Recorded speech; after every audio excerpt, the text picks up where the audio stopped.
They're real fast. They can really run. I mean, 49. I mean, 90. I mean, who's who? You just go back and look at your recruiting list, and you can say who's on that defense. And we just got to go play. And again, they're young. They're going to be there for a couple of years unless they decide to go out next year. Is that amazing to you, just how young they are? Yeah, they're so good. Yeah, but they've done a nice job. They've got some athletic guys up there that can really run. They've lost some secondary guys, but they seem to replace them again next year. So, they're a good defense.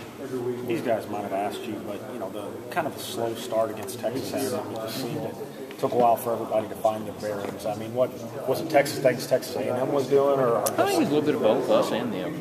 We did some things, shot ourselves in the foot. We're going down the field and jump off sides. So, obviously they didn't have nothing to do with that. We did.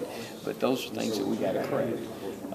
I think the thing is execution. We put ourselves in manageable third down situations. We're going to be in good shape. You start getting in unmanageable third down situations, it becomes a hard situation to get in. I think that's what we got to be aware of, especially in this game. I think Tyler only had 26 yards passing at halftime or something like that. I mean, are you trying not to put too much on his back, or do you get to a point where you have to say, Tyler, lead us to a win? I mean, how does that work? Is he playing well enough? You okay? Sorry, a little bit. Go ahead. No, I think that, the issue, we went into the game thinking we could, run the football. We were trying to do that early, establish the run, help keep our defense off the field, and that's what we're trying to do early. And, we said, we better pick this up and start chunking around a little bit more, as the game went on. How concerned are you with the red zone issues the last couple of weeks, just some missed opportunities early in these games? I think it's execution. When you see it, we were in there 3 times and scored twice. I think that's what it said on the deal. So, one time we had an opportunity and we didn't get it done. I mean, if you look at it, it's just a matter of execution. I mean, you go look, it's there. We just got to execute it. What do you trace that back to? Just the lack of execution. I mean, how do you? Well, I think that number one, that's what it comes down to big games. When you come down to big games and playing in big games, you have to execute. Those things are very, very small. The small things become big things. So you can't be just a hair off, or you can't be just a hair off with your route, or throwing the football, or your read. You got to be right spot on it. And I think those are the things that we're experiencing right now. We're getting in that situation where if we're just a little bit off, it's not near as good as it would be against Middle Tennessee or someone like that. And I think it's tough. What do you think it's a little bit off? Do you see it in practice happening sometimes? No, in the game. Obviously, we don't go into the game thinking we're not going to do it. Right. I mean, we go in the game thinking we're going to do it. Right. So, I mean, you see it when it happens, obviously on film, and you wonder why, and you watch it in the box, and those are things that we learn from. It almost seems like this thing where you let the opponent dictate what you guys do a little bit. That's what it kind of sounds like what you're saying. No, it's not what I'm saying. If you're not seeing it in practice, and then they're... No, that's not what I'm saying. What I'm saying is, when you go out to play, you know what I'm saying, and you're just a hair off like on a throw, it has nothing to do with the defense. It has to do with you, executing the play, not the defense doing that. And execution gets magnified in those situations. You know what I'm saying? You get down to a crucial situation where you got to execute.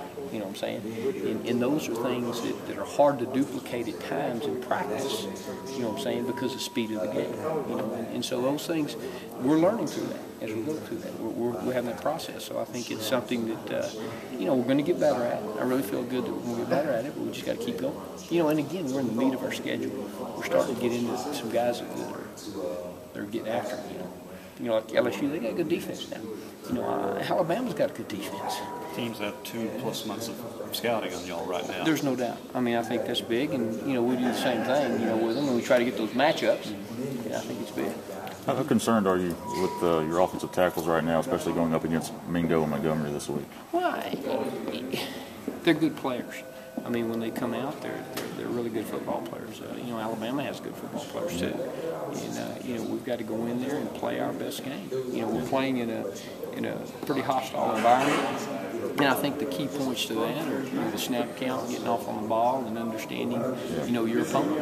What's the most difficult thing this week? Is it mentally helping the offense recover from 2 straight subpar games, or is it just preparing for the physicality? LSU's good, obviously. I mean, do you have to worry about the mental aspect of keeping the offense up, or is it just mostly preparing for LSU? I think mostly it's preparing for LSU. Each opponent's different, so you have to prepare different ways for each opponent. And I think that's the big one. We're going to go through this week of practice and get after it. See, I can answer that question at the end of practice, Right. At the end of the week. But right now we've got to go in with, we've got our plan, we've got it up on the board.